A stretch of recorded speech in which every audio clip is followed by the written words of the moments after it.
ક્યાંય આ તો અમે કવિતામાં બે જણા એક થઈ ગયા ને એક થવાનો આટલો બધો મહિમા ને એવું બધું કહીએ, પણ એવું છે નહીં. વાસ્તવમાં બે વ્યક્તિગત બે સાવ જુદા અસ્તિત્વો છે. બે જણા 25-35 વર્ષે નક્કી કરે છે કે અમારે ભેગા થવું છે. એ બે ભેગા થાય ત્યારે પોતપોતાના ગમા અણગમા સાથે જ ભેગા થયા હોય, અને એવા બેનું ભેગા હોવું. સાચો શબ્દ ભાષામાં સંબંધ છે.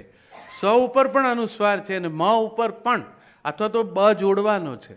સમબંધ, સંબંધ નથી. સંબંધ તો બંને બંધાયેલાની ભાવના છે. સમબંધ એટલે કે જેમાં બંને સરખું જોડાયેલા છે. એવી રીતે જે યુગ્મ તૈયાર થાય કે જેમાં દ્વૈતનો આદર હોય, સ્વીકાર હોય, અને અદ્વૈત સિદ્ધ કરવા માટેની મથામણ હોય, એનું નામ સાચું દાંપત્ય. ને એ હોય ને ત્યાં ઘર ઘર બને, અને એ ઘરમાં બે જણને શાંતિથી બેસવું ગમે, વાતો કરવી ગમે, હિંચકે ઝૂલવું ગમે. જે કંઈ નાનું મોટી જિંદગી છે એમાં અગવડ સગવડ ને સંઘર્ષો ને પ્રશ્નો હોય, બધાને હોય. કંઈ જેના ચહેરા બહુ હસતા દેખાય એ લોકો સતત 24 કલાક આનંદમાં જ રહેતા હોય જેવું નથી. અમે આ બધું અહીંયાથી ઘરો સરસ આવા હોવા જોઈએ, દાંપત્ય આવું મજાનું હોવું જોઈએ, એવું બધું પ્રવચન ઠોકીએ. ઘણા બહુ ભાવુક થઈ જાય, પછી અમને આટલા વર્ષમાં પાછી કહે ખરા. અને પાછા જો મારા ઘેરથી જોડે આવ્યા હોય તો એમને કે તમારે કેટલું સરસ છે, એમ કે આ તો અમારે તો સમજતાય નથી. હા, આ તો કેટલું સમજે. આવી રીતે હોય તો પત્ની તરત જ કે લઈ જાઓ,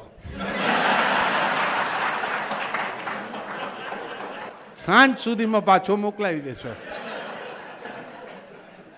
24 કલાક કઈ ચાસણીમાં ન રહે માણસ.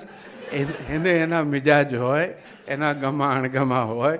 એને એ દાળમાં મીઠું વધારે પડે ને તો ગુસ્સો આવે જ છે. અને એમાં કંઈ કવિતા નથી કરતો એ વખતે એને જે ઠીક લાગે. તમારા હસબન્ડ બોલતા હશે, એનાથી થોડું ડાયલ્યુટ ફોર્મમાં બોલતો હશે, પણ બોલે છે. પણ એ ડાયલ્યુટ કરી શકે છે દાળને. એને ખબર છે કે બાજુમાં પડેલા ગ્લાસમાંથી થોડું પાણી દાળમાં ઉમેરી દઈએ તો ખારાશ ઓછી થઈ જશે. આટલી સમજણની જ વાત હોય છે. એ એને ખબર છે એટલે રોડવાય છે. આટલું જ કરવાનું હોય છે. એટલે બોલવા બાજવાનું તો બધાને થાય જ. અને થોડાક તો માણસ એનાથી એવાયા થઈ જાય. અમારે સૌરાષ્ટ્રની સાદી ભાષામાં મિસિસ પિયર ગયા હોય વેકેશનમાં, હવે રોજ સવારે કામ કરતા હોય રસોડામાં એમના ગમા અણગમાના આધારે તમને સાઉન્ડ ઇફેક્ટ સંભળાય બહાર. અને તમે ટેવાયેલા જો, તમે ભલે છાપા મોં નાખીને બેઠા હો, પણ જો તમને થાળી જોરથી નીચે પડે તો ખ્યાલ આવી જાય આજનું મેનુ શું હશે. પણ દાખલા તરીકે ગયા હોય બહાર ને થાળી જોરથી ન પડે તો તમને જ ઓછું આવે કે ખબર પડી નથી. એટલું એકબીજાથી ટેવાઈ જવાય જીવતા જીવતા. તો એવું તો બધાની જિંદગીમાં હોય. એને કારણે ઘર નામના સુખને કેમ ગુમાવાય? એને તો આનંદવાનું છે સાથે મળીને. ને આનંદવાની પહેલી જ શરત સ્વીકાર છે. જે છે એનો, જેની સાથે છીએ એનો પૂર્ણ સ્વીકાર, પ્રામાણિકતાથી સ્વીકાર. જે ગમે છે, જે ગમતું તું, જેવું જીવવું જોઈતું તું, અથવા જેવું જીવવાની ઈચ્છા હતી એ ભલે અત્યારે નથી, પણ જે જીવું છું એ વાસ્તવિકતા છે, તો એનો સ્વીકાર. પછી આવા એસોસિએશનમાં સાથે ભણનારા હોય ને જુદા એકબીજાને મળી જાઓ તો મન મલકી જાય. એટલું કરવાનું, બીજું શું. હવે કે હાથ જાલીને તો કહેવાય નહીં કે હાલો આપણે હાલો. અને કોક વખત જો ખરેખર હાથ પકડો તો એ જેનો પકડીને આવ્યા હોય એ રોકશે નહીં.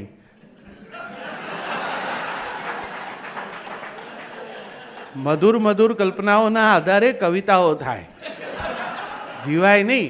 જીવાય તો જેમ સાચું છે એનો સ્વીકાર સાથે જ હોય. અને એવા પ્રયોગ કરાવવા જવા જેવાય નથી હોતા. વયની સાથે ઘરમાં પ્રણયની, સ્નેહની, આદરની અભિવ્યક્તિ બદલાય. માત્ર આપણી મોટાભાગના ઘર જેવા એટલા માટે નથી લાગતા ને ક્લેશ સદન જેવા એટલે થઈ જાય છે કે બે જણાની અપેક્ષાઓ કંઈક હતી અને બંનેને હવે એમ લાગે છે કે એની ઉપેક્ષા થઈ રહી છે, એટલે સંઘર્ષ થાય છે. એટલે ઘર નથી રહેતું. તો સુખનું સરનામું મળે નહીં એ બહુ સ્વાભાવિક છે. તમારી પાસે મૂળ જ કુંડળી ખોટી છે એટલે લોચો છે. બાકી આટલી સાદી સ્વીકારની ભાવના હોય તો કશો વાંધો જ નથી આવતો હતો. હવે એની શૈલી બદલાય. ગુજરાતીમાં 3 સરસ શબ્દો છે આ સ્નેહના ભાવને જ. પહેલો પ્રેમ.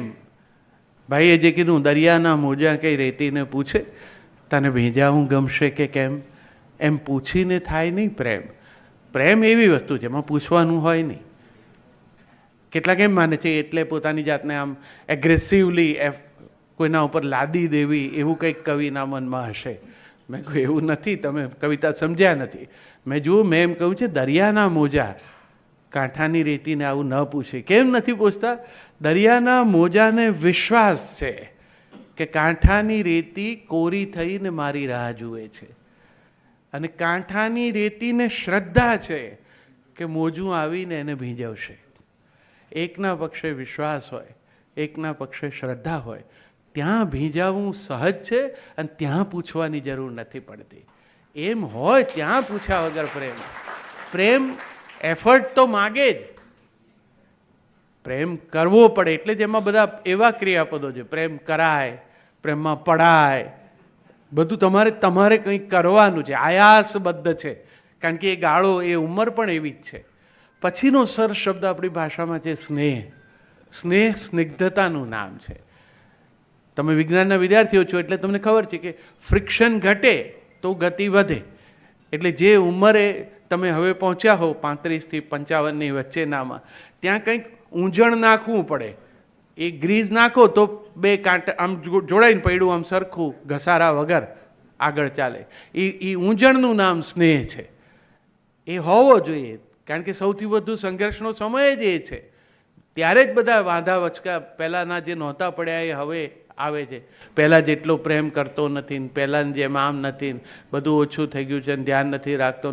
હવે આ પહેલાં જેમ નામનું જે એક આખું ફ્રેઝ કે શરત ફૂડડી કરીને શરતો લાગુમાં આવે છે, એવું એ પહેલાં જેવો એટલે કેવો એ કોઈને પૂછો તો જવાબ નથી હોતો. પહેલાં જેવો એટલે કેવો. અને પ્રેમ હોય તો હોય. પ્રેમ માટે હતો ક્રિયાપદ જ નથી, એ હોય જ, હોય તો હોય. જો જેવું તમને એમ થાય કે પહેલાં મને આમને માટે પ્રેમ હતો એવું બોલવાનું મન થાય એટલે સમજવું કે પહેલાં જે કંઈ હતું એ બધું હતું, પ્રેમ નહોતો. પ્રેમમાં હતો હોય જ નહીં, પ્રેમ તો છે જ. પછી સ્નેહ છે, અને પછીનો સરસ શબ્દ છે વહાલ. વય વધે એટલે વહાલ શબ્દ વધારે યોગ્ય છે. વહાલ માટે ક્રિયાપદ છે વરસવું. અને જે વરસે એ હિસાબ ન રાખે, એ વાંધા વચકા ન પાડે. આ મારા, ના પેલાના, ના મને ગમે, ના ઓછો ગમે છે, આ દીકરાને બહુ સારી, નાની નહીં સારી, એવું ન હોય. એક વય સહજ. તો આવા 3 તબક્કે તમારા હોવાને પણ તમારે વિકસાવવાનું છે.